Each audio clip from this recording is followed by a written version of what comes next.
মুখ্যমন্ত্ৰীৰ বক্তব্য আৰু অমিতা গছৰে সোফা সেট বনোৱা একেই কথা।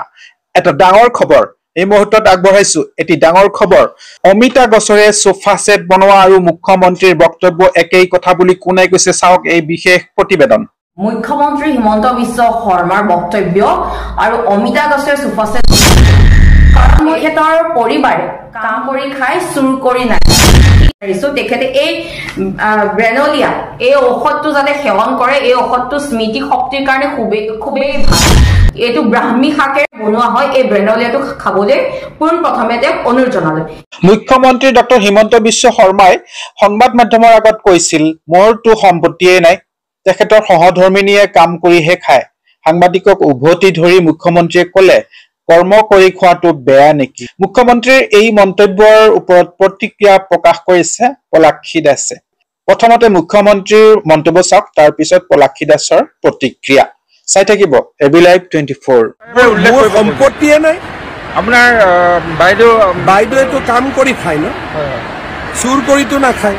মানে উত্থাপন কৰা সেইটোকে কলো। আপুনি কোন পেপাৰত? মই অসম আদিত্য। আৰু আপোনাৰ মালিকৰ কেনেকে ইমান টকা পইচা হৈছে? কাম কৰিয়ে হৈছে নে হোৱা নাই? চাহেৱালাৰ যিমান টকা আছে পৃথিৱীত কাৰ ইমান টকা আছে? গতিকে আপুনি এজন সাংবাদিকত কাম কৰে যোনে বেলেগ ব্যৱসায়ো কৰে, তো ইয়াতে যদি ভাল কৰি কোনোবাই কাম কৰি খায় তাত কাৰ আপত্তি আছে? মোৰতো কোনো এটকাও সম্পত্তি নাই, দৰমহাৰ বাদে মোৰ একোৱে নাই। ডিব্ৰুগড়তো ছাৰ বাগিচাৰ মাটি আপুনি লোৱা বুলি ক'ব খোজে। মাটিটো বাদেই দিয়ক, ডিব্ৰুগড়ত যেনে তেনে আহি পেলাই ওলাই যাব লাগে। হিমন্ত বিশ্ব শৰ্মা এটা বেলেগ ধৰণৰ মানুহ হয়, সম্পত্তিয়ে মোক একো কৰিব নোৱাৰে। মুখ্যমন্ত্ৰী হিমন্ত বিশ্ব শৰ্মাৰ বক্তব্য আৰু অমিতা গছৰে সোফা সেট বনোৱা একেই কথা।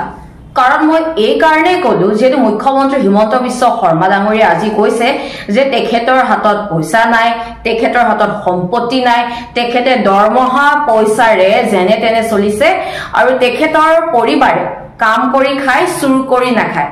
ঠিকে আছে, খুব ভাল কথা। কাম কৰি খাই চুৰ কৰি নাখায়, কৰ্ম কৰি খোৱাটো কোনো লাজৰ কথা নহয়। এতিয়া কথা হৈছে যে যিদৰে মামৰে লোহাৰ বিনষ্ট কৰে, ঠিক তেনেদৰে মুখ্যমন্ত্ৰী হিমন্ত বিশ্ব শৰ্মা ডাঙৰে এনেধৰণৰ টুলুঙা বক্তব্যবিলাকে সমাজখন অসমখন এক প্ৰকাৰ বিনষ্ট কৰি পেলাইছে। মুখ্যমন্ত্ৰী হিমন্ত বিশ্ব শৰ্মা ডাঙৰীয়াই কৈছে যে তেখেতৰ হাতত টকা পইচা নাই, তেখেত দুখীয়া হয়। তেনেহলে তেখেতে 2021 চনৰ বিধানসভা নিৰ্বাচনৰ সময়ত নিৰ্বাচন আয়োগক শপতনামা দাখিল কৰা অনুসৰি তেখেতৰ মুঠ সম্পত্তিৰ পৰিমাণ আছিল 17,27,65,162 টকা। তেনেহলে ইমান এজন সম্পত্তি নোহোৱা দুখীয়া, একেবাৰে অৱস্থা বেয়া এজন মুখ্যমন্ত্ৰীৰ হাতত ইমান কোটি টকা কেনেকৈ সম্ভৱ?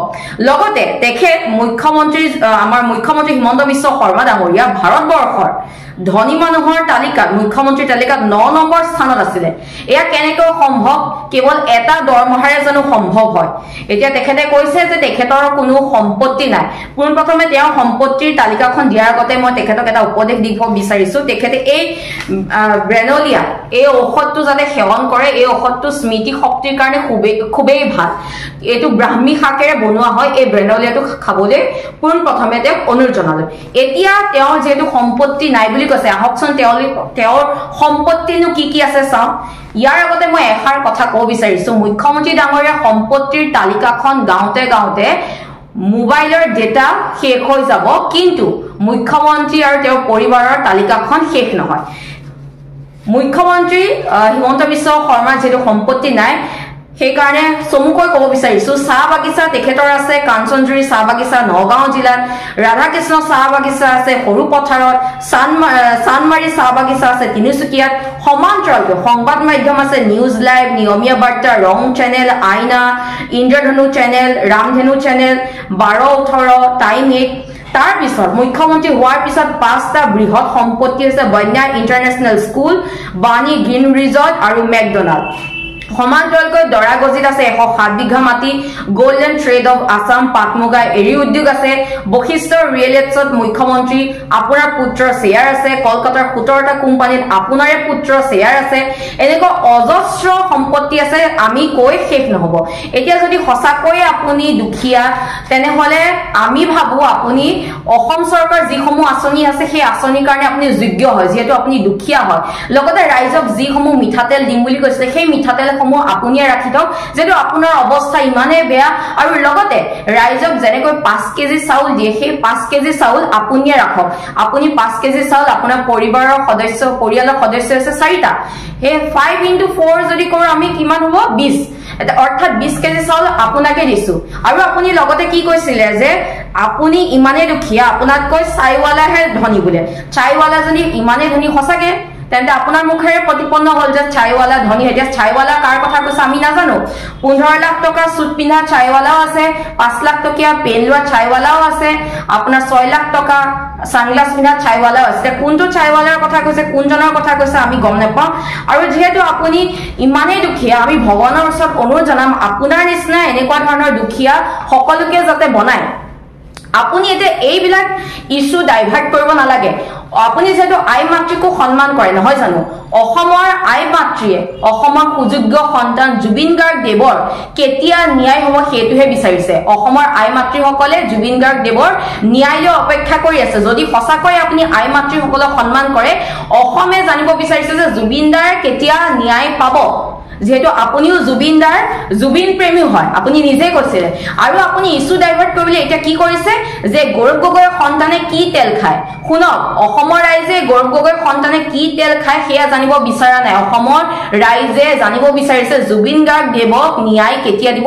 এইখন চৰকাৰে আৰু আপুনি মুখ্যমন্ত্ৰী নে গেলামালৰ দোকানী হয় প্ৰথমে এটো ক্লিয়াৰ কৰক আপুনি মিঠা তেল চাউল দালি নিমখ অনবৰতে এইবিলাকৰ কথাই আপুনি কৈ থাকে আপোনালোকৰ ভাৰতীয় জনতা পাৰ্টি আইটি সেলৰ এজন লৰা আৰু আপোনাৰ বিবেকৰ মাজত কোনো পাৰ্থক্য নোহোৱাৰ নিচিনা এতিয়া পৰিলক্ষিত হৈছে আপুনি যেতিয়া জুনমণি ৰাভাৰ তদন্তৰ কথা আহিলে তেতিয়া আপুনি মেট্ৰিকৰ ৰিজাল্টৰ ইস্যু লৈ আনিলে তাৰ পিছত এতিয়া জুবিন গাৰ্গ দেৱৰ যেতিয়া ন্যায় কথা আহিলে এতিয়া আপুনি মিঠাতেল আৰু আপোনাৰ সম্পত্তি নাই আপোনাৰ দৰমহা পৰিচয় চলি আছে এনে ধৰণৰ তুলুঙা মন্তব্য কৰিছে সেইকাৰণে কৈছো যে আপোনাৰ কথা আৰু অমিতা কোচে সুপাছেট বনোৱা একেই কথা আৰু ইতিহাস সাক্ষী আছে ধ্বংস আৰম্ভণি মামাৰ পৰা হয় কৌৰৱৰ দিনত শকুনি মামা কৃষ্ণৰ দিনত কংস মামা লাচিতৰ দিনত তামুলী মামা আৰু আমাৰ দিনত যিসকলে আপোনাক মামা বুলি সম্বোধন কৰিছে আপুনি মানে অৰ্থাৎ আমাৰ অসমৰ মুখ্যমন্ত্ৰী হিমন্ত বিশ্ব শৰ্মা ডাঙৰীয়া আপুনি নিজে